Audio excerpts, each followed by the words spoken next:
और आप देख रहे हैं न्यूज 18 का विशेष कार्यक्रम। आज साबरमती रिवर फ्रंट से अब नंबर गेम शुरू हो गया है। यानी अब यह समझने की कोशिश हो रही है कि जनता के मन के अंदर क्या है, यानी जनता की मन की बात क्या है।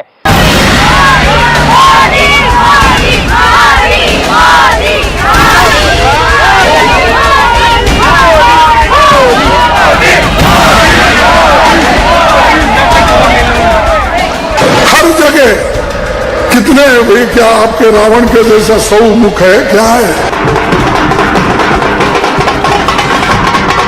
એવી કોંગ્રેસ પાર્ટી મને ગાળો બોલવા માટે રામાયણમાંથી રાવણને લઈ આવી, બોલો।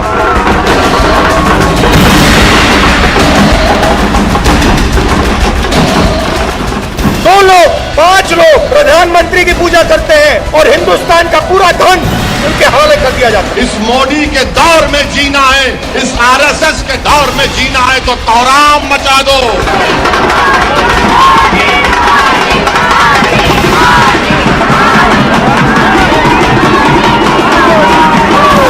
कितनी भी बार गुजरात में प्रधानमंत्री जी के खिलाफ कांग्रेस ने अपशब्द उपयोग किया, उतनी बार हर बार गुजरात की जनता ने बैलेट बॉक्स के अंदर जवाब दिया। तो आज हम ग्राउंड जीरो पर है, जानने और समझने की कोशिश करेंगे कि कितना जोर है। मेरे साथ जनता जनार्दन है, तो जोरदार तालियां जनता के लिए। अहमदाबाद की, गुजरात की, आप सबका अभिनंदन है। मेरे साथ जुड़ रहे भारतीय जनता पार्टी के धुरंधर प्रवक्ता नेता डॉक्टर सुधांशु त्रिवेदी, जो कि मेंबर ऑफ पार्लियामेंट, सांसद भी है भारतीय जनता पार्टी के। वारिस पठान है मेरे साथ, उनका अभिनंदन है। AIMIM के वरिष्ठ नेता है, प्रवक्ता है। रोहन गुप्ता है, कांग्रेस पार्टी के नेता है, प्रवक्ता है, उनका अभिनंदन है। जोरदार तालियां तीनों के लिए। और इस चर्चा की शुरुआत में करता हूं। कांग्रेस कह रही है कि 27 साल बाद हम बीजेपी को हराकर वापसी करने जा रहे हैं। इस बार कांग्रेस की सरकार। प्रधानमंत्री श्री नरेंद्र मोदी जी का जो रोड शो हुआ है अहमदाबाद में, उसमें जिस प्रकार का अपार जन समर्थन और जिस प्रकार का स्नेह गुजरात की जनता का दिखा, वो ये बताने को काफी है कि इस मुकाम का अंजाम क्या होने वाला है। वो दर्शा रहा है कि भारतीय जनता पार्टी पूर्व के सभी कीर्तिमानों को ध्वस्त करते हुए इस चुनाव में रिकॉर्ड तोड़ ऐतिहासिक जीत प्राप्त करने वाली है। जहां तक कांग्रेस पार्टी की बात है, वो अनेक बार ऐसा प्रयास कर चुके हैं, मगर विगत 27 वर्षों में गुजरात की जनता ने उन्हें मौका नहीं दिया है। और अगर उन्हें अपनी तथाकथित जीत पर थोड़ा भी विश्वास होता तो उनके सबसे युवा और सबसे व्याकुल नेता गुजरात छोड़कर दूर दूर की यात्रा करते हुए नहीं चल रहे होते। लेकिन वहां से वो एनर्जी ले रहे हैं, वहां से। साहब, वो एनर्जी ले रहे हैं या गुजरात की कांग्रेस की एनर्जी ले रहे हैं? भाई, उनके लिए तो मुझे वो गीत याद आता है कि मानो गुजरात के कांग्रेस के नेता उनसे कह रहे हो, ओ दूर के मुसाफिर हमको भी साथ ले ले रे, हम रह गए अकेले रे। जी जी, रोहन भाई, मैं आपसे जानना चाह रहा हूं, मैं आपसे समझना चाह रहा हूं, क्या कहना चाहते हैं आप, बताइए, बोलिए। हमारे शायर महोदय ने जो कहा कि वो दूर के, उनको मैं बता दूं, वो दूर से उनका पावर ये है, 100 सुनार की एक लोहार की। भारत जोड़ो यात्रा का एक एजेंडा है कि भाई हम देश को जोड़ के रखना है। ये पहला चुनाव होगा अमीश भाई जहां पे इनका कम्युनल एजेंडा, हिंदू मुसलमान पाकिस्तान सब फ्लॉप हो गया। गुजरात की जनता ने इस बार सिर्फ अपने लिए वोटिंग की है। तो पब्लिक भी ताली बजा रही है आपके ऊपर। मैं सीधा रुख करता हूं, मैं सुधांशु आपके पास आऊंगा, लेकिन वारिस पठान से पहले एक राय ले लेता हूं। सबको पता है कि गोधरा की आवाम ने परसों के दिन किसको दौड़ाया, किसको नाम ले। आप घबरा रहे हैं क्या? गाली बक रहे थे। घबरा रहे हैं आप? अरे घबराहट की इस बात की, डर तो इन लोग को है। मजलिस इत्तेहादुल मुस्लिमीन में घबराने वाले की बात नहीं है, जमात नहीं है। डेयरिंग है, कल सुना गया वैसा तबियत से दिया है कि जिंदगी भर गुदला के आजू। ये इमरान प्रतापगढ़ी की बात करें। जवाब है। देखिए, नाम नहीं देने से क्यों डर रहे हैं, फिर दे देते हैं ना, इतना जब बोल दिया तो। देखिए अमीश भाई, ये भाई साहब आज यहाँ पे खड़े हैं, ये भाई साहब आज यहाँ पे खड़े हैं 13 सीट पे लड़ने वाले। इसका मतलब ये है कि भाजपा को मालूम है कि जमीनी हालत खस्ता है, इसीलिए यहाँ पे खड़े हैं, नहीं तो यहाँ पे खड़े नहीं होते। और दूसरा, जितना ABCD जितनी भी टीम लेके आए भाजपा, सबको लेके आए, इस बार कुछ नहीं होगा। ये बुरी तरह हारने वाले हैं। ये भाजपा को समर्थन करते रहे, इस बार इनका समर्थन, जाओ भाजपा को हराओ, अपना मुख्यमंत्री बनाओ। ताकत नहीं है, हमको गालियां बकते हैं। सुनिए रोहन भाई, सुनिए 10 सेकंड सुनिए, डरने का नहीं, डरने का नहीं। हमको गाली देते हैं, अरे गाली क्यों देते हो भाई, आओ गोली मार दो ना, वारिस पठान खड़ा हुआ है, मार दो गोली ऐसा तो ओवैसी को। अरे कब तक हक की आवाज को आप रुकाओगे, कब तक हक की आवाज को आप दबाओगे रोहन भाई? ये आवाज उठ चुकी है, बैठने वाली नहीं है। हक और लड़ाई की आवाज लड़ते रहेंगे जब तक जिंदा है, तुम्हारा मुकाबला करते रहेंगे दोनों। अरे हमारे लिए तो आप क्या एक ही है यार, मालूम है हमारी लड़ाई हक की लड़ाई है, इंसाफ की लड़ाई है, बेइंसाफी के खिलाफ की लड़ाई है। अरे हमारा कसूर क्या अमीश भाई, हमारा कसूर क्या? अमीश भाई, एक करके सुधांशु त्रिवेदी भी, अमीश भाई हमारा कसूर क्या है बताइए? हमारा कसूर इतना है ना कि हम बिल्किस बानो के बलात्कारी को चाहते हैं जेल में डाले। हमारा कसूर इतना है कि हम पॉलिटिकल एम्पावरमेंट चाहते हैं। हमारा कसूर इतना है कि हम भी चाहते हैं कि हमारा विधानसभा में पे हिस्सेदारी हो। हमारा कसूर इतना ही है कि हम जो मुसलमान, पिछड़ा हुआ वर्ग, दलित, आदिवासी की आवाज बन के आते हैं, यही हमारा कसूर है ना। अगर आपको हमारे कसूर से तकलीफ है, मार दो हमको गोली, लेकिन जब तक जिंदा रहेंगे, हक बयान करते रहेंगे, मजलूमों की, मुसलमानों की लड़ाई लड़ते रहेंगे। हवा यहाँ बहुत तेज चल रही है, मैं व्यूअर्स को बता दूं, थोड़ी हवा चल रही है। और मैं सुधांशु जी आपका रुख करता हूं और आपसे सवाल पूछता हूं, अगर विकास की बात इतनी है तो गृह मंत्री को यह क्यों कहना पड़ा कि 2002 में हमने उन्हें ऐसा सबक सिखाया कि वो हिंसा करना भूल गए और अब कर्फ्यू नहीं लगता है, ये क्यों कहना पड़ा? देखिए अमीश जी, पहले तो आपने कहा हवा चल रही है, बिल्कुल हवा चल रही, बहुत जोर से चल रही है और हमारी तरफ चल रही है, इसमें किसी को कोई संदेह नहीं रहना चाहिए। अरे जब रात है इतनी मत वाली तो सुबह का आलम क्या होगा। और ये बोले, अब बताइए 13 सीटें लड़ रहे हैं। आज तक जितने चुनाव हुए हैं पिछले कुछ वर्षों में, एमआईएम ने विधानसभा चुनावों में 1.3% सीटें लड़ी हैं और कांग्रेस कहती है कि वो एमआईएम की वजह से हार गई। अरे भाई 1.3% सीटों से कोई हार गए, अब ये 13 सीटें लड़के उनको लग रहा है उनकी राजनीतिक तेरहवीं करवा देंगे, वो 13 सीटें लड़के 182 में, तो ये एक दूसरे के प्रति अपनी कमी बता रहे हैं। जो गृहमंत्री जी को कहना पड़ा, हवा तेज चल रहा है, अरे टोपी संभालो उड़ जाएगा, तेज चल रहा है हवा, ये इनकी हालत खराब है। हवा में 13 ही लड़ रहे हैं। टोपी वाले नहीं है, टोपी डालते नहीं है, कोई डालना भी चाहे तो डालते नहीं है। एक भी टिकट नहीं दिया बीजेपी ने, बताओ कितने बीजेपी गृह मंत्री जी ने को, एक भी नहीं, सबका साथ, सबका विश्वास हवा में उड़ रहा है, हवा में उड़ रहा है। पब्लिक भी सवाल पूछने जाती है, लेकिन वारिस भाई एक चीज मैं बताता हूं आपको, ये टोपी पहनने वाले नहीं है, इन्हें कोई टोपी पहनाने भी आया तो मना कर दी थी। ये टोपी पहनाते हैं आपको, ये टोपी पहनाते पता होगा आपको, इसकी टोपी इसके सर, इसकी टोपी इसके सर। सुनिए, 13 सीटें लड़के सरकार बनाने का दावा, इस पे तो मुझे वो लाइन याद आती है कि पीतल की नथुनी पे इतना गुमान, होती जो सोने की तो चढ़ती आसमान। अरे गिनती भेड़ बकरियों की होती है। गृहमंत्री जी ने क्यों बोला? पार्लियामेंट में 2 ही शेर असद ओवैसी इम्तियाज जलील, लेकिन जब खड़े होते हैं ना, ये सारे के मुंह में दही जब जाता है उठ के भाग जाते हैं। इसीलिए गिनती मत करो, अगर एक भी जीत गया 10 के बराबर रहेगा। 10 गूंगे बहरों से बेहतर है जीत आगे बजो। एक दिलेर शेर को, मर्द मुजाहिद को जाकर जलील जो है वो शेर है। कांग्रेस पार्टी में कौन शेर है भैया, बताइए रोहन गुप्ता। देखिए हमारे लिए हमारी जनता ही शेर है। हम इतने अहंकार में शेर, गीदड़ ये सब अब इसमें हमने नहीं पढ़ते हैं, ये जानवरों का काम, इन दोनों को मुबारक। मुद्दा यहाँ पे ये हमारे शायर साहब है, मैंने भी सीखा है कि बात करते हैं कि मैं एक ही चीज कहूंगा, एक कहावत है, 100 सुनार की एक लोहार की। राहुल गांधी जी 4 बार यहाँ पे आए, उन्होंने एक एजेंडा सेट किया कि यहाँ पे कम्युनल राजनीति नहीं चलेगी। उन्होंने 8 वचन दिए, जो 8 वचन को हम जनता के पास लेके गए। और मैं आपको यही बता रहा हूं, मेरे सवाल का जवाब दो ना, बीच में मत बोलिए, आप मेरे बीच में बोले थे ना, मेरा आवाज तो आपसे भारी है ना, फिर मेरे बीच में नहीं बोलना, ठीक है? उनके लिए बोल रहा हूं, डिफेंड कर लेंगे, मैं तो आपका नाम भी नहीं दे रहा हूं, मैं तो उनके लिए बोल रहा हूं। वारिस पठान ने सवाल पूछा, वारिस पठान ने बोला अब मैच हो रहा है अहमदाबाद के अंदर, अब राहुल गांधी खेल रहे हैं मध्य प्रदेश राजस्थान के अंदर। अब बताइए, अगर वो खिलाड़ी मैदान से बाहर क्यों है? अगर जंग लड़नी है, मैदान में लड़ना होगा। वारिस पठान मैदान में है ना, ओवैसी मैदान में है ना, सुधांशु त्रिवेदी मैदान में है ना, नरेंद्र मोदी मैदान में है ना, अमित शाह, जगत प्रकाश नड्डा मैदान में है ना, रोहन गुप्ता मैदान में है ना, आपके नेता मैदान में क्यों नहीं है? पूरा ये सवाल पूछती है जनता। मैदान पूरा देश है, ये भारत माता की चुनाव कब है? और यहाँ पे चुनाव अब यहाँ पे तो मुद्दे कौन से आ रहे हैं? मुद्दे गुजरात के आ रहे हैं, मुद्दा मोरबी का आ रहा है। उठाइए आप गुजरात का मुद्दा। हम तो उठा रहे हैं ना। क्यों बीजेपी की मजबूरी है कि नेशनल इशू लेके आ रहे हैं? क्योंकि उनको मालूम है यहाँ पे क्यों मुद्दा बिल्किस बानो का, क्यों उसके बलात्कारियों को मार देना चाहिए, अंदर जाना चाहिए? आज मोरबी के सवाल का जवाब बेशर्मी की तरह, एक मिनट, बेशर्मी की तरह 40 दिन हो गए मोरबी के इशू पे, क्यों इनके मुंह में दही जमा हुआ है? क्यों SB एक्शन मेरा नहीं हुआ? सवाल है कि आप पूरा बताइए। चुनाव निकल गया, क्यों पूरा चुनाव राहुल जी का ना आना आपके लिए फायदेमंद रहा, हमने या 4 आपके लिए नुकसानदायक रहा? राहुल जी ने जी, 4 सभा जो की है, ये सुनिए, सवाल सुधांशु जी अमित से पूछना भाई, चाहिए। हमारे लिए वहाँ क्या गुजर होगा गया, गुबार वो आपको देखते बताएगा। रहे, क्या पहला है? राउंड का मतदान हो चुका है। राहुल जी ने जो ट्रेंड सेट किया है कि कम्युनल एजेंडा नहीं चलेगा, ठीक है, सुधांशु 27 भाई, साल के पहली बार सुधांशु जी, ये इनकी बौखलाहट है। बीजेपी कम्युनल के ट्रेंड नहीं सांसद। चल रहा है इनका। नहीं, बीजेपी नहीं, का- कॉन्ग्रेस अब चल एक रहा है। सेकंड।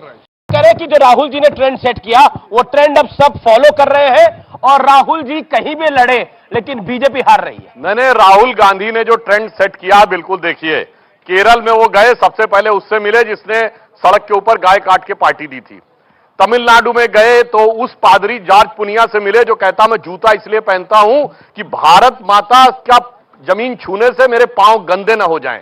वहीं पे महाराष्ट्र में आए तो सावरकर जी के खिलाफ बोले। इतना ही नहीं, यात्रा में यह भी बोले कि गुजरात में एयरबस की फैक्ट्री क्यों चली गई? अरे भाई, ये भारत से जुड़ाव है या गुजरात से दुराव है? इसीलिए लोग कहते हैं पाले में आके खेलना, ये तो पाला छोड़ के खेल रहे हैं। पाला छोड़ के खेल रहे हैं। ये इसका जवाब, ये पाला छोड़ के खेल के कांग्रेस जीत कैसे जाएगी? देखिए, ये पाला इनके लिए जो पाले की बात करें, इनकी सोच दिखाती है। राहुल गांधी जी यहाँ पे 4 सभा करके गए।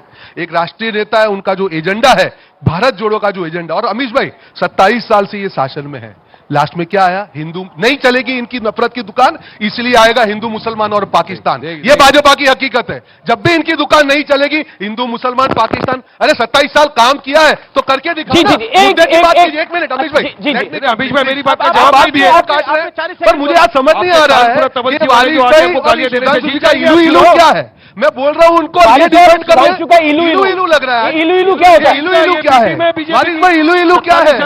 ये इलू इलू क्या है? अच्छा, एक सवाल इनको एक वो सवाल- जवाब ये जनता दे रहे को हैं। गालियां जनता को सुधांशु जी ने आउटसोर्स कर दिया है। जनता को हाजिर इलू नाजिर इलू मार क्या के- है? जनता को हाजिर नाजिर मार के देखिए, हाथ खड़ा कर रहे हैं सब। एक इलू सवाल इलू मैं देखिए। जनता की तरफ से पूछना चाहता हूँ, जनता की तरफ से पूछना चाहता हूँ। मैं बोलता ही इनको जी, जी, जनता की तरफ से पूछना चाहता हूँ। एक सेकंड आज वारिस जी को इलू हाँ, इलू सुना, बताना एक बारी चाहिए। फिर मैं सवाल पूछता हूँ। एक बड़ा इतना इलू सवाल, देखिए आप। व्यूअर्स, जो करोड़ों व्यूअर्स हमें उस पार देख रहे हैं, एक बड़ा सवाल अब से 1 मिनट बाद मैं पूछूंगा रोहन गुप्ता से और जरूर उसका वो जवाब देंगे। लेकिन उससे पहले वारिस पठान बोलिए आप, ये इलू इलू क्या है भैया? इलू इलू आप देख नहीं रहे? इनको बोल रहा हूँ और ये बीच में बोल रही है इलू कौन इलू। बड़ा हिंदू की होड़ लगी हुई मैं है? नहीं दे रहा हूँ। इन्होंने अब कहा ये इनका इलू इलू। अब 50 ये सेकंड। बड़े हिंदू, ये अपने बड़े हिंदू की आइडियोलॉजी इलू चला इलू रहे क्या हैं। है वसीम ये भाई? भी कम अरे वो नहीं तो है। इनको हिंदू मान ही नहीं रहे, वो कहते ढोंगी ये हिंदू कम है। नहीं है, भाजपा की अरे बीटिंग भाई। यही है।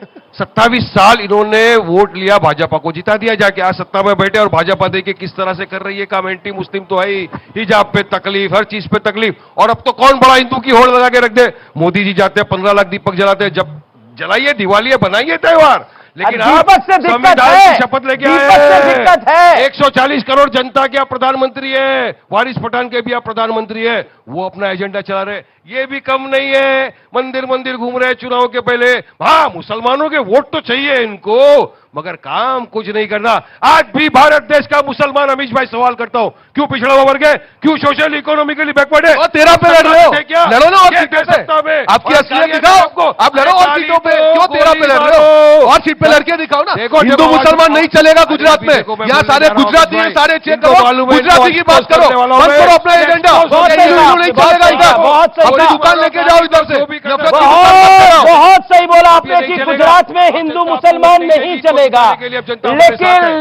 लेकिन मेरे को आज जनता सवाल वोट नहीं पूछना देगी। है, गुजरात में हिंदू मुसलमान नहीं चलेगा तो चंदन ठाकुर ने यह क्यों कहा कि देश को कोई अगर बचा सकता है तो मुस्लिम समाज बचा सकता है, अगर कांग्रेस पार्टी को कोई बचा सकता है तो मुस्लिम समाज बचा सकता है। इलेक्शन आपके में- एक और विधायक बिल्कुल, परमार बिल्कुल, कहते हैं, बिल्कुल, मैं बिल्कुल, मुस्लिम बिल्कुल, इलाकों में बिल्कुल, डिस्पेंसरी खोलूंगा, बिल्कुल, हिंदू बिल्कुल, इलाकों में बिल्कुल, डिस्पेंसरी खोलने नहीं बिल्कुल, दूंगा। बिल्कुल, क्यों बोला? मैं मानता हूं, देखिए सुनिए, मैं वो वोट चाहिए नहीं आपको। हूं। मैं सुधांशु जी की तरह नहीं हूं ना, मैं इनकी तरह हूं। मैं गुजरातियों में सिर्फ गुजराती की बात करूंगा। 6.5 करोड़ गुजराती की बात करूंगा। मोदी की बात करूंगा, मैं ड्रग्स कौभांड की बात करूंगा, पेपर लीक की भी बात करेंगे, जहरीली शराब की बात गुजरात करूंगा, में 27 हिंदू साल के मुसलमान बाद नहीं विकास की चलेगा। बात करूंगा। एक सेकेंड, गुजरात में हिंदू मुसलमान नहीं चलेगा, लेकिन जब रेडिकलाइजेशन के अगेंस्ट एक सिस्टम बनाने की बात होती है तो कांग्रेस को भी तकलीफ होती है और ओवैसी साहब की पार्टी भी इस पर सवाल खड़ा नहीं, ये कहते हैं कि हिंदू अमित मुसलमान शाह नहीं बोलते होगा, ये कहते हैं नहीं होगा, नहीं होना चाहिए। मगर ये बताइए, गुजरात कांग्रेस के प्रदेश अध्यक्ष जगदीश जी कहते हैं कि देश के प्रदेश के संसाधनों पे पहला हक मुसलमानों का है, तो कहते पुराना बयान है, चुनाव के दौरान दिया नहीं है। अरे असलियत तो ये बताइए, हिंदू तालिबान किसने बोला था, हमने या मणिशंकर अय्यर ने? सुनिए, ये बताइए, हिंदू बोको हराम किसने बोला था, सलमान खुर्शीद ने या हमने? हिंदू शब्द गंदा है किसने बोला, कर्नाटक के इनके अध्यक्ष ने या हमने? जनाब, विकास के मुद्दे पे बात करने की स्थिति में नहीं है, इसलिए लाने की कोशिश करते हैं। और मैं लास्ट में एक कंपटीशन इसका नहीं है जो ये कह रहे हैं कि कौन बड़ा हिंदू। साहब 60 साल से इस देश में कंपटीशन ये चल रहा है कि कौन बड़ा मुसलमानों का सिरपरस्त। देखिए, आजादी मिली तो किसी मुसलमान ने नहीं कहा मुझे मदरसे चाहिए, नेहरू जी ने कहा मदरसा खुलवा दूंगा, इंदिरा जी ने कहा पर्सनल लॉ बोर्ड बनवा दूंगा, राजीव गांधी ने कहा मैं शरिया को सर्वोच्च न्यायालय में से ऊपर कर दूंगा। सुनिए, उसके बाद गोली चलवाने वालों का समर्थन कर दूंगा, उसके बाद नरसिम्हा राव ने कहा मैं वक्फ बोर्ड ले आऊंगा, उसके बाद मनमोहन सिंह जी ने कहा देश के संसाधनों में पहला हक दिलवा दूंगा। अरे सारी फील्डिंग सजाई इन्होंने और बैटिंग करने आ गए ये, तो हम क्या करें? भौरे ने खिलाया, फूल को ले गया राजकुमार। अच्छा, मतलब आपके एक अगर पाकिस्तान और जिन्ना नहीं होता तो शायद बीजेपी चुनाव ही नहीं लड़ती। अमीश भाई, एक बात बताइए, अब उन्होंने एक बात बोली, भवरे ने खिलाया फूल, फूल को आके ले गया राजकुमार।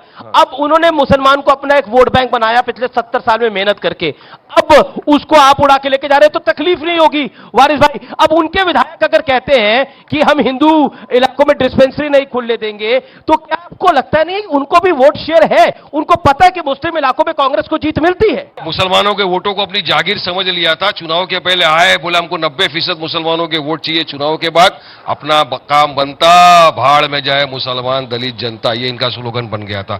कुछ नहीं किया इन्होंने। और अभी भी इनके नेता ने क्या कहा मालूम है ना? 2 दिन पहले, हमको गर्व है, फकर है कि बाबरी मस्जिद का जो ताला था वो हमने तोड़ा, राजीव गांधी ने तोड़ा। मैं पूछना चाहता हूं क्या इसको एंडोर्स करते आप? बताइए मुझको, बताइए क्यों करा? अरे हमारी बाबरी मस्जिद को शहीद कर दिया गया, आपने ताला तोड़ा और आप इसमें फखर करते हो। अब इसका जवाब देता है और हमको गालियां बकते हो। हम अपनी बात करते हैं तो गालियां बकेंगे, हम बाबरी पे सवाल उठाए तो हमको गाली, दादरी पे सवाल उठाए तो गाली, ट्रिपल तलाक पे सवाल उठाए तो गाली, तो गाली, गोली मारो। आपने बोला, अब आपने बोला, अब देखिए, अब मेरे को रोहन आपसे एक जवाब लेना है। क्या आपको लगता है, असद ओवैसी ने बोला 27 साल से, जो सवाल मैंने बोला था व्यूअर्स, जो सवाल मैंने बोला था वो मैं रोहन भाई आपसे पूछा हूं, असद ओवैसी ने एक बात बोली जो कि एक जायज बात है कि 27 साल से नरेंद्र मोदी आपको चाय पिला पिला के हरा रहे हैं, और उन्होंने लास्ट में एक लाइन बोली, वो भी मलाई डाल के चाय पिला रहे हैं। ये जिता रहे हैं इनको, जब तक इनके पास ताल तबच्ची वाले रहेंगे नरेंद्र मोदी जीतता रहेगा, याद रखना ये बात। ताल तबच्ची ये बाल तबच्चे वालों को छोड़ेंगे नहीं। ये इनकी भाषा है या इनका कल्चर है, मैं उसमें नाम में नहीं पढ़ना चाहूंगा। अब ये बड़ी बड़ी बातें कर रहे हैं, कह कि हम लोग पिछड़ों की बात करें, तो भैया 13 पे क्यों लड़ रहे हो? लड़ो ना 50 पे। अरे क्यों 13 पे लड़ रहे हो? हराओ ना। 169 हमने आपके लिए छोड़ी है ताकि हम जाओ। आपके लिए छोड़ी है 169 इनके लिए छोड़िए आपने। आपको इलू इलू साफ हो गया, आपको इलू इलू साफ हो गया, आपको साफ हो गया कि अंदर अंदर ये इलू इलू क्या है बताइए पहले। 169 है उन्होंने बोला आपके लिए छोड़ दिए। मतलब ये सुनिए, ये देखिए गुंडों में फंस आज जो ये इन्होंने 169 छोड़ी नहीं है, 13 में तोड़ने के लिए, और उसमें भी सफल नहीं होंगे। अरे देखो बाकुल होने वाला है।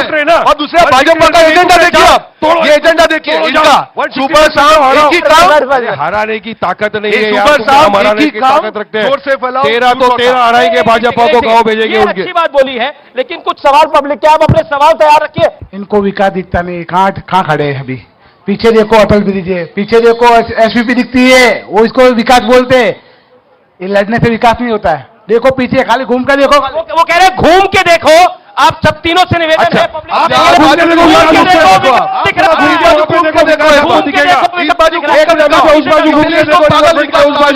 अखिलियतों की दस्ती, आपको विकास दिखेगा, पानी दिखेगा, गटर दिखेगा, नाला दिखेगा, सब दिखेगा आपको उस तरफ। विकास वहां देखो विकास। आगे पीछे सब जगह विकास है। पीछे देखो रिवर फ्रंट है, आगे देखो अटल ब्रिज है, एसपीपी हॉस्पिटल है, आप सब जगह विकास ही विकास है। अमित शाह को विकास नहीं दिखता, सिर्फ अब्दुल रशीद दिखता है। मैं ये बीजेपी के सिद्धांशु है, उनसे पूछना चाहता हूँ, आपने सरकारी कॉलेज कितनी बनाई? सरकारी कॉलेज कितनी बनाई? बहुत अच्छा सवाल है आपका, अच्छा सवाल, अच्छा सवाल है। ओके, हाँ बोलिए क्या? इसके पीछे भी एसवीपी हॉस्पिटल दिखती है, मगर एसवीपी हॉस्पिटल की हालत क्या है उनको ही पता है। ये ब्रिज दिखता है आपको, मगर इसके आगे विशाला ब्रिज है। एक बार विशाला ब्रिज जाके देखिए। देखिए, मैं आपको मौका देता हूं। सुधांशु, देखिए सुधांशु, वो कह रहे कोई कह रहा है विकास हुआ है, पीछे दिखता है। कोई पूछा है कि आपने कितने कॉलेज बनाए, वो बताइए, जवाब दीजिए। विकास आपके लिए मुद्दा नहीं है, यही सब आपके लिए मुद्दा है। ये लगातार रोहन गुप्ता का प्रहार और वार इसी पर है। जवाब देखिए, 20,000 विद्यालयों को एडवांस करने का काम इस दरमियान किया गया, और जो विद्यालय बनाए, सनाब सुनिए, गति शक्ति यूनिवर्सिटी आ रही है, सरकारी रेलवे की पहली यूनिवर्सिटी आ रही है। कहां? बड़ौदा में। इसके अलावा रक्षा विश्वविद्यालय, डिफेंस के लिए पहला इंस्टीट्यूट यहां बनने जा रहा है। नॉलेज सिटी यहां बना हुआ है, और फाइनेंशियल टेक सिटी अहमदाबाद में देश का पहला फाइनेंशियल टेक सिटी बना है। और विकास का मैं एक उदाहरण देना चाहता हूं। इवन जब हमारी भी सरकार नहीं थी, अपने मिनट में बोलिए जनाब, हमारी सरकार नहीं थी तब भी यह देश मिसाइल बना लेता था, मैं ईमानदारी से कहता हूं, पर हवाई जहाज नहीं बना सकता था। यह बात तर्कसंगत लगती है क्या? इसका मतलब बनाना नहीं चाहते थे। आज भारतीय वायुसेना के लिए जहाज यही गुजरात की धरती के ऊपर बन रहा है, और एयरबस की सहयोग के साथ यह इतना बड़ा परिवर्तन आया है। ये इतना बड़ा परिवर्तन आया है। अब मैं एक कागज दिखाना चाहूंगा, मगर एक बात मैं कहना चाहूंगा, अभी बहुत देर इलू इलू की बात है। एक कहा जाता ना, कहते कहते दिल की आरजू लबों पे आ जाती है, वो कहते कहते उनके मुंह से आ गया कि तेरा छोड़ी है उनके लिए। अब एक लाइन में कह दूं, सुनिए, अभी जनता को फैसला हो जाना चाहिए। बताइए ना, कितना दिया आपने उनको? कितना दिया? हमने तो सबसे कम बोला। आप दोनों ही बोले ज्यादा, कोई भाषण नहीं चल रहा। आप अपनी बात को कंप्लीट करिए, अपनी बात पूरी कर रहा हूं। गुजरात की जनता की बात कीजिए ना। ये 500 करोड़ का ड्रग्स गुजरात से पकड़ा गया है, इसका जवाब है क्या? लाइए उसका जवाब। 40 दिन मोरबी के नाम पे इन्होंने निकाल दिया, इसका जवाब है इनके पास? गुजरात में ऋण 3.5 लाख करोड़ है, इसका जवाब है इनके पास? भ्रष्टाचार में 5 नंबर पे है, इसका जवाब है इनके पास? माल न्यूट्रिशन में नंबर 2 है गुजरात, इनका जवाब है इसके पास? महिला सुरक्षा में पीछे चला गया, इनका जवाब है इसके पास? गैस का बोतल 1250 को कर दिया, इसका जवाब है इनके पास? पेट्रोल और डीजल के दाम बढ़ा दिए, क्या इनका जवाब है इसके पास? मैं जवाब 50 देता हूं। 27 साल बहुत बड़ा टाइम होता है अमीश भाई। जिसने 27 साल शासन किया हो, उसको हिंदू मुसलमान और पाकिस्तान करने की मजबूरी है। अब मैं बोलूंगा अमीश भाई, मेरा चांस आना चाहिए। अभी इन्होंने बहुत बोल दिया, मुझे भी प्रमोशन। मैं आपको मौका दे रहा हूं। सुधांशु, इन्होंने कहा ड्रग्स पकड़े गए, ये बार-बार सवाल आया, ड्रग्स क्यों पकड़े जा रहे हैं? सुनिए, इनका हो गया, इनका हो गया। अरे भाई, अभी तो मैं तो तुमसे सवाल कर रहा हूँ। इनको दिया 30, इनको दिया, फिर भी उस तरफ 80 देते भाई साहब, उस तरफ पलट कर विकास वहां पे गटर बह रही है, नाले बह रहे हैं, कचरों का ढेर लगे, स्कूल कम पुलिस स्टेशन ज्यादा बना हुआ है वहां पे। यह विकास है इनका। सुधांशु, अरे भाई, आप 500 करोड़ की कह रहे हैं, मैं कह रहा हूं 20,000 करोड़ की ड्रग्स पकड़ी गई है। मगर उससे पहले के 4 सालों में, उससे पहले के दौर में कितना हुआ? आयोग ने कहा है कि गुजरात में 700 करोड़ की ड्रग्स पकड़ी गई थी केवल। जिस जमाने में पंजाब ड्रग में डूबा रहता था और मुंबई से पंजाब तक ड्रग कॉरिडोर था, तब केवल 700 करोड़, अब 20,000 करोड़, क्योंकि अब पकड़ी जा रही है। अब पकड़ी जा रही है, पहले तो पकड़ी नहीं, अब पकड़ी मत हो रही है। एक सवाल क्या बदजुबानी इस चुनाव में सबसे महत्वपूर्ण हो गई है? कोई प्रधानमंत्री को बोलता है मैं उसकी औकात दिखा दूंगा। अब रावण पर बात हुई तो प्रधानमंत्री ने बोला कि अब रामायण से ये लोग रावण को ले आए हैं। क्या आपको लगता है ये जायज है देश के प्रधानमंत्री को इन शब्दों से बुलाना? अब सुनिए अमीश भाई, पहले मैं जवाब देता हूं इसके बारे में। इन लोगों के पास कोई मुद्दे नहीं बचे अमीश भाई। लोग इनसे सवाल करते हैं कि मोदी जी 15 लाख रुपए मेरे अकाउंट में कब जमा होएगा, इनके पास जवाब नहीं है। 2 करोड़ युवाओं को रोजगार देने की बात हुई थी, इन्होंने युवाओं को रोजगार नहीं दिया। लोग सवाल करते हैं युवाओं को रोजगार कब मिलेगा। बढ़ती हुई महंगाई, पेट्रोल डीजल गैस के ऊपर लोग इनसे सवाल करते हैं, इनके पास कोई जवाब नहीं है। तो ये चुनाव के पहले लेके आ जाते हैं हम यूसीसी लगा देंगे, लव जिहाद का मामला लेके आ जाते हैं, जिन्ना को लेकर आ जाते हैं। अरे पाकिस्तान और जिन्ना से इतनी मोहब्बत है कि मुझे लगता है अगर पाकिस्तान और जिन्ना नहीं होते तो शायद भाजपा तो चुनाव भी नहीं लड़ती। और अमित शाह ने क्या कहा, अब तो सब देश के सामने जाहिर हो गया। रेडिकलाइजेशन की जो बात की और हमने कहा कि अब हमने वो सब खत्म कर दिया 2002 से, मतलब उन्हें कबूल किया कि स्टेट स्पॉन्सर्ड राइट और जेनोसाइड था, ये अमित शाह ने कबूल किया। और रेडिकलाइजेशन कानून के बलात्कारी पे उनको किसने रेडिकलाइज किया? जिन्होंने हमारे सदर बैरिस्टर असदुद्दीन ओवैसी पे गोली चलाई थी जान से मारने के लिए। बताइए। मेरा निवेदन है एक एक करके सुन लीजिए। सुधांशु जी, देखिए, ये कहते हैं कि इनको मुद्दे की बात करनी चाहिए जिस पार्टी का नाम ही है मजलिसे इत्तिहादुल मुसलमीन। अरे सूप बोले तो बोले, चलनी भी बोले जिसमें 100 छेद। अकाली जो कहती है दल, 15 मिनट के लिए पुलिस हटा दो, शिवसेना, जो कहते हैं 20 करोड़ 100 करोड़ में भारी पड़ेंगे, अफसोस नहीं जिनके बात। नेता ने ये बोला था कि जब मोदी पहाड़ पे चले जाएंगे और योगी मठ में चले जाएंगे तो तुम्हें बचाने कौन आएगा, ये बोलने वाले आज कहते हैं कि मुद्दे की बात करो। जनाब मैं ये बात बताना चाहता हूं, बहिष्कार करो। आपके अरे मेंबर भाई, ऑफ पार्लियामेंट ने आपने- कहा, बहुत अच्छी बात कही थी, संविधान की शपथ लेकर मेंबर ऑफ पार्लियामेंट बने। एक एक करके सुधांशु, कि कांग्रेस के किसी नेता का बयान दिखाइए जिसमें उसने कहा हो सद्दाम हुसैन इतना खराब और घटिया आदमी था कि मेरा दिल आहत हो गया। ये क्या कर रहे हैं? अब मैं जवाब कर दे रहा हूं, सद्दाम हुसैन एकमात्र व्यक्ति। आपने भी किया, इन्होंने भी किया। बार बार बोलने आपका क्या तरीका है? मैं भाई साहब? फैक्ट बोलूंगा, अभी आप जवाब कैसे दीजिएगा। फैक्ट बोल रहे हैं? अरे आपकी आप पार्टी मुझे ने बताइए सद्दाम ना, हुसैन से देश तेल को के बताइए, कूपन ये भी लिए। बोल रहे हैं, आप भी बोल रहे हैं। कांग्रेस आप पार्टी को justify 2006 में करो। तेल के कूपन मिले देश को बोलकर बोल रहे हैं। रिपोर्ट में, ये क्या कर जिसके रहे हैं चलते आप? नफरत सिंह को नफरत की इस्तीफा राजनीति देना बंद पड़ा। कीजिए, गुजरात सोनिया माफ नहीं गांधी करेगा। का नाम साढ़े सद्दाम 6 करोड़ हुसैन ने गुजरातियों की कूपन बात दिए कीजिए। और उसके बाद आप कह रहे हैं सद्दाम हुसैन बुरा कहाँ है आदमी था। गुजरात? बोलिए कहाँ है गुजरात? क्यों लिया था तेल कहाँ है के कूपन? मोदी? मैं एजेंडा अब जब रोजगार की बात आती है रोजगार पे आ जाते हैं, सत्ताईस धर्म साल की का बात आती है रोजगार पे आ जाते हैं। सत्ताईस साल का क्योंकि जवाब बाकी दीजिए हमने आप। किसी की नहीं है। बड़ी बड़ी बातें मत कीजिए इधर। रोजगार पे, डेवलपमेंट पे, विकास पे आपने देखा, लेकिन ये दोनों जन इलू करते आ रहे हैं। नूरा कुश्ती चालू है, मेन मुद्दों से ध्यान भटका के सद्दाम हुसैन पे चले गए। क्यों मेन मुद्दों की बात नहीं करते? क्यों सवाल का जवाब नहीं देते जो जनता कर रही है यहाँ भी खड़े रहकर? क्यों बात नहीं करते अस्पताल की? क्यों बात नहीं करते स्कूल की? क्यों बात नहीं करते अच्छी सड़कों की, अच्छे रास्तों की? विकास में जनता के पीछे दिखाना चाहता हूं, उस तरफ चलिए चाचा मेरे साथ। अरे कचरों के अंबाड़ पड़े हुए हैं, ढेर लगे हुए हैं, पानी नहीं है। क्यों पता है? क्यों पता है अमीश भाई? क्योंकि अखिलियतों की बस्ती है, ये बेचारे दलित गरीब मुसलमानों की बस्ती है, इसलिए वहाँ कोई विकास नहीं है। इस तरह मोदी के दोस्त लोग यहाँ विकास है। अखिलियतों का यहाँ विकास नहीं हुआ, बाकी लोगों का विकास हो गया, सिलेक्टिव विकास है गुजरात का। जवाब इस बात के ऊपर। दुनिया में मोबाइल बनाने वाली सबसे बड़ी कंपनी सैमसंग का 18 लोग दुनिया की यहाँ पे सबसे बड़ी फैक्ट्री यहाँ पे है। आंदोलन कर अगर रहे इस थे। समय हवाई जहाज बनाने की फैक्ट्री यहाँ लगी है, हवाई तो विकास रोजगार मत नहीं कीजिए। हो रहा क्या? जमीनी क्या विकास सूता कीजिए। के रोजगार बना रहे हैं क्या? हवाई एक विकास सवाल बताइए। एक सवाल रोहन, अगर विकास इतना कमजोर हो रहा है, कुछ भारतीय जनता पार्टी की सरकार नहीं कर पा रही, तो पिछले 32 साल से कांग्रेस सत्ता से बाहर क्यों है? जी, मुझे अंधभक्तों के आकलन से कोई मतलब नहीं है। मुझे मेरे गुजराती भाइयों बहनों पे भरोसा है, 6.5 करोड़ गुजरातियों के मुद्दे पे भरोसा है। और आपने कहा राहुल गांधी, देखिए यहाँ जो 32 साल की आप बात कर रहे हैं अमीश भाई, एक ही एजेंडा, हिंदू मुसलमान के एजेंडा पे कोई भी चुनाव निकाल के तो आप एजेंडा बदलिए। पहली बार यह हो रहा है अमीश भाई कि हिंदू मुसलमान का इनका एजेंडा सेट नहीं हो रहा है। थैंक्स टू भारत जोड़ो यात्रा, वहां से जो आवाज निकल रही है, गूंज बन के पूरे देश में शांति और एकता की गूंज फैल रही है। जी, और सवाल, दूसरी सवाल, बात, जो 27 साल सवाल क्या है? राहुल गांधी पीएम बनना चाहिए। राहुल गांधी पीएम बनने चाहिए। राहुल गांधी पीएम बनाने की बात कर रहे हैं राहुल जी। सुनिए, मैं अभी गुजरात की बात करूंगा। देखिए अमीश भाई, पीएम पे आपको भी कॉन्फिडेंस नहीं है। राहुल गांधी खड़गे जी, अरे भाई बोलो। साहब सुनिए ना, सुनिए। उन्होंने कहा था कि महिलाओं को शिक्षा फ्री देंगे 5 साल पहले, आज 5 साल के बाद वो वादन पूरा नहीं हुआ। कहा था इंटरनेशनल यूनिवर्सिटी बनाएंगे, इंटरनल हॉस्पिटल्स बनाएंगे इंटरनेशनल। क्या हुआ? शिक्षा के इंस्टीट्यूट, एक भी वादा जो लोग 5 साल पहले पूरा नहीं कर पाए अमीश भाई, उनकी मजबूरी है कि उनको हिंदू मुसलमान और पाकिस्तान करना मजबूरी है उनकी। और इसीलिए 15 लाख रुपए आ गए सबके अकाउंट में, क्या विकास हो गया। बिल्किस बानो इस देश की नारी है, मुसलमान है, भूल जाइए 2 मिनट के लिए। उसका बलात्कार हुआ, 6 महीना प्रेग्नेंट थी। उसके जो 11 बलात्कारी थे, उनको 15 अगस्त 2022 के दिन, जिस दिन मोदी जी नारी सम्मान की बात करते, गुजरात की सरकार ने उनको छोड़ दिया।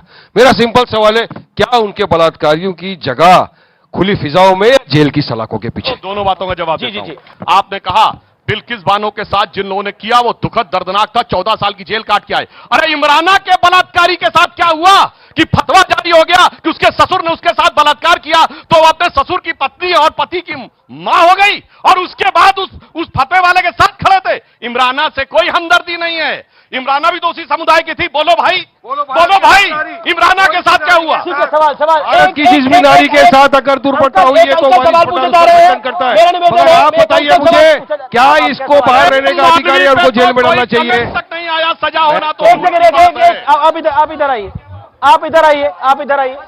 मैं कांग्रेस के प्रवक्ता से पूछना चाहता हूं कि 1975 1980 84 में हिंदू मुस्लिम किसने करवाया था? वो माधवती सोलंकी, वो चिमन पटेल है, उससे कांग्रेस जिम्मेदार है इसके लिए। जैसे ही जवाब। तूफानी बच्चा होता है उसको लीडर बनाओ। और एक सवाल कर लो, बाबरी यही मस्जिद हिंदू का मुसलमान के ताला कारण आज किसने भाजपा खुलवाया को नहीं चलेगा। माधव सिंह सोलंकी वाला सवाल पूछ रहे हैं। देखिए, कहावत है कि अगर तूफानी बच्चे को क्लास का मॉनिटर बना दो तो शांति हो जाती है। तो ये मॉनिटर जो तूफान करने वाले वो अगर सत्ता में तो कहां से होगा? ये इनकी मजबूरी है। आज कमल कब खिलता है? जब कीचड़ फैलता है तभी कमल खिलता है। और ये जो कीचड़ अब फैला है, इस बार गुजरात की जनता ने तय किया है कि इस कीचड़ को हटा के रहेंगे, हिंदू मुसलमान नहीं होने देंगे और गुजरात के मुद्दों पर चुनाव होगा। इस देश में जिन दंगों में 50 से अधिक लोगों की मृत्यु हुई वो बड़े दंगे माने जाते हैं। ऐसे करीब 21-22 दंगे हुए, जिसमें से एक हुआ गुजरात का, एक हुआ गुजरात का। आपके शासन में होते थे ना? सुनिए, एक हुआ हमारे दौरे हुकूमत में, 21 हुए आपके जमाने में। 50 के ऊपर एक है सेकुलर दंगा, 21 दंगे। ये बताइए, एक भी 84 का भिवंडी, 87 का मेरठ, 93 का मुंबई, नफरत की राजनीति से 13 का मुजफ्फरनगर, आपकी नींव में नफरत है, आपकी नींव में नफरत है। साथ में हुए दंगे सब 6 महीने के पहले दिखा। अच्छा, 100 बातों की बात। आपकी नींव में नफरत है। खेड़ा में तो बच्चों को रास्ते के ऊपर खंभों से पकड़ के मारा इन लोगों ने। पुलिस प्रशासन का ये लोग मानते हैं कि सब लेके जाना चाहिए कोर्ट में। आप रस्तों के ऊपर इंस्टेंट जस्टिस देते हो। कानून प्रशासन टोटल फेल कर दिया आपने। विकास के ऊपर आपने जीरो कर दिया। अरे कोई विकास की भी कभी बात कर लिया करो। आप बैठिए, आपका सवाल। जनता को विकास भी चाहिए। मेडिकल कॉलेज गुजरात में कितनी है सुधांशु जी? अच्छा ठीक है, ठीक है। अरे पार्टी का नाम बताइए, इस पार्टी का नाम बताइए, बोलिए नाम बोलिए। अरे मेरे पे सवाल नहीं, सवाल पे चलिए। मेरे तो पार्टी का मुझे फकर है। बोलिए। ऑल इंडिया मजलिस से नाम है मजलिस से इत्तेहादुल मुसलमीन। लिया मुसलमानों की पार्टी, और कहते बात करो, बोलो भाई पार्टी का नाम बोलिए। और आप कहिए कि मुझे इस्लाम की पार्टी नहीं चाहिए। बोलिए, इधर आइए, सवाल मुझे इस्लाम की पार्टी नहीं चाहिए। आपका हुआ सवाल। ओके, बताइए ना। आप अकाली दल मीडिया से बात नहीं करता, मोहब्बत करके निकाह भी कर लिया था, बाद में तलाक हो गया आपका। आपको मैं मौका देता हूं। आजकल इनके साथ है। हाँ, ये तो उनके साथ ही है, इनके साथ में रहते हैं। शिवसेना के साथ इनका निकाह हो गया, तलाक हो गया। एक सेकंड, बिल्कुल आखिरी दौर की बात है। मैं एक सवाल पूछता हूँ आपसे, एक सवाल मैं आपसे पूछता हूँ, एक सवाल आपसे पूछता हूँ। वारिस पठान, क्या आपको लगता है ये जो पॉलिटिक्स ऑफ कन्वीनियंस है, ये दोनों तरफ से, हर तरफ से है? अरे जरूरत। अच्छा बताइए, बिल्किस बानो बहन का क्या बोलना है? क्या आप बताइए मुझे, क्या बोले सीडब्ल्यू एनआरसी पे, क्या बोले ट्रिपल तलाक पे, आप क्या बोले? अरे जब सीडब्ल्यू एनआरसी का बिल पास हो रहा था, इनके अब जो एमपी थे वो तो पूछे भी नहीं पार्लियामेंट में। हमारे पार्टी हमारे प्रेसिडेंट ने काला कानून जो था सीडब्ल्यू एनआरसी का, उसका बिल फाड़ के फेंका पूरे पार्लियामेंट में। इन्होंने तो अपने एमपी भी नहीं भेजे। अब आप मुझे बताइए ना, हम 27 साल नहीं लड़े, भाजपा कैसा जीती? अब हम लड़ने तो आपको क्या टेंशन है? अब हम लड़ने आए तो आपको क्या प्रॉब्लम है? अरे 13 पे लड़ेंगे, आपके ऊपर छोड़ा 169, आप जीतिए, आप हराइए बीजेपी को, आप में ताकत है तो हराइए नाम पे। फिर हम पे हार का टिकरा क्यों डालते हो आप? बीजेपी की मदद करने के लिए यहाँ पे आए। अच्छा, हम अमेठी में नहीं लड़े, राहुल गांधी क्यों हारे? इनको मालूम है हम अमेठी में नहीं लड़े। अभी क्या हुआ? वो कह रहे राहुल में क्या हुआ? बिहार में क्या हुआ? अभी बोल रहे ये बी टीम है। हम अमेठी में नहीं लड़े, राहुल गांधी क्यों हार गए? अमेठी में हम नहीं लड़े, राहुल क्यों हार गए? 27 साल हम गुजरात में नहीं लड़े, हम 27 साल गुजरात में नहीं लड़े, क्यों नहीं लड़ रहे? हार गए। हम लड़ रहे तो आपको क्यों 13 पे लड़ रहे हैं? क्यों? अरे हम बयान नहीं कर रहे तो क्यों 13 पे लड़ रहे हैं? ट्रिपल तलाक पे बोलता है, तकलीफ है, बिल्किस बानो में बोलता है आपको तकलीफ है। एक सेकंड, वो कहते हैं कि ये वोट कटुआ है, यानी वारिस पठान की पार्टी वोट कटुआ है। यूपी में कहा जाता है कि कांग्रेस वोट कटुआ है, और बिहार में भी कहा जाता है, और गुजरात क्या आपको लगता है ये एक सिलेक्टिव अप्रोच हो गई है हर पॉलिटिकल पार्टी? मैं बता रहा हूं, गुजरात की हम प्रिसाइज बात करते हैं, विकास की। गुजरात के कच्छ सौराष्ट्र क्षेत्र में पानी की समस्या सबसे बड़ी थी। सरदार सरोवर प्रोजेक्ट शिलान्यास हुआ नेहरू जी के जमाने में, और उसके बाद इतनी ज्यादा बीच में उसमें बाधाएं डाली गई, और मोदी जी के जमाने में आकर हुआ। और सुनिए, मोदी जी के भागीरथ प्रयत्न से वो पानी आया, और गुजरात एकमात्र राज्य है। भाई क्या तरीका है भाई, लगातार मत बोलिए। आप बीच में क्यों बोल रहे हैं? लगातार मैं आपके बीच में बोल रहा था क्या? आप वारिस के बीच में बोलते हैं? भारत में अब इनको नहीं बोलने दूंगा अमित भाई। अब बोलो तुम, मैं चिल्लाऊंगा। कर लो मेरी आवाज की आतिशबाजी का मुकाबला करके दिखा दो, चलो मान जाएगा। बोलो, मैं बोलूँ। अब नहीं चलेगा, अब जनता की बात भी मैं करने आया हूं। ऐसा नहीं चलने वाला है। बहुत सुन लिया, नहीं शांति बनती गए। अब बोलेगा मैं। अरे इतने साल तुमने आवाज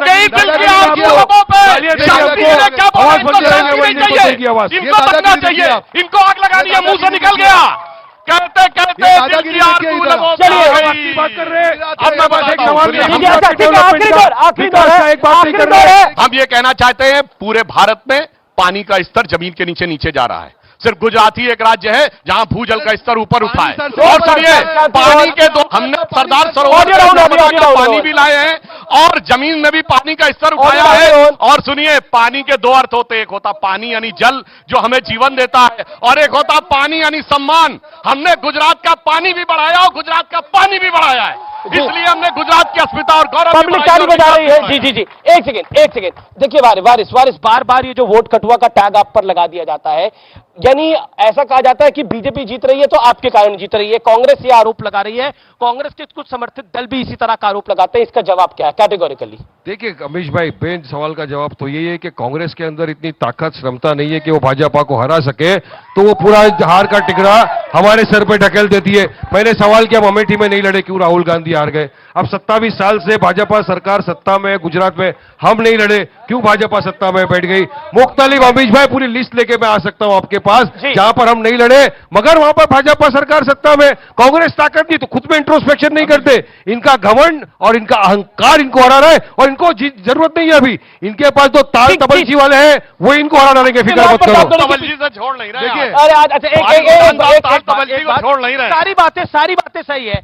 गुजरात की जनता को यह बताइए, मैं सवाल आपसे तीसरी बार पूछ रहा हूं, अगर आप इतने सीरियस से गुजरात इलेक्शन को लेकर, तो राहुल जी और प्रियंका जी क्यों नहीं प्रचार करने के लिए इधर आए? नरेंद्र मोदी देश के प्रधानमंत्री होते हुए 2-2 रोड शो कर सकते हैं, इतनी सभाएं, इतनी रैलियां कर सकते हैं, अमित शाह गृह मंत्री होते हुए इतना काम कर सकते हैं, तो राहुल जी क्यों नहीं कर सकते? क्योंकि राहुल जी को मालूम, सुन लीजिए जी, आपने कहा जो 27 साल अगर शासन में दम होता तो प्रचार करने की जरूरत नहीं पड़ती।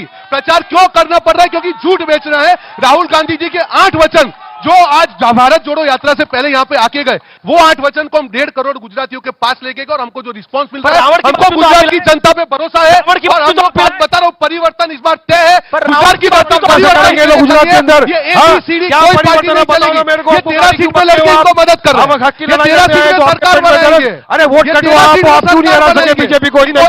बताइए क्यों नहीं हराया आपने? क्यों नहीं हराया आपने बीजेपी को? क्यों राहुल गांधी आ रहे हैं अभी अमेठी से? 13 सीट लड़ने वाले हैं, हमको बोल रहे हैं। फिर मैं कहना चाहता हूं, ये इलू क्या है? लड़ाई लड़ रहे हैं। ये इलू क्या एक है? कहावत है, आपने सुना होगा, गिरते हैं जय सवार ही मैदान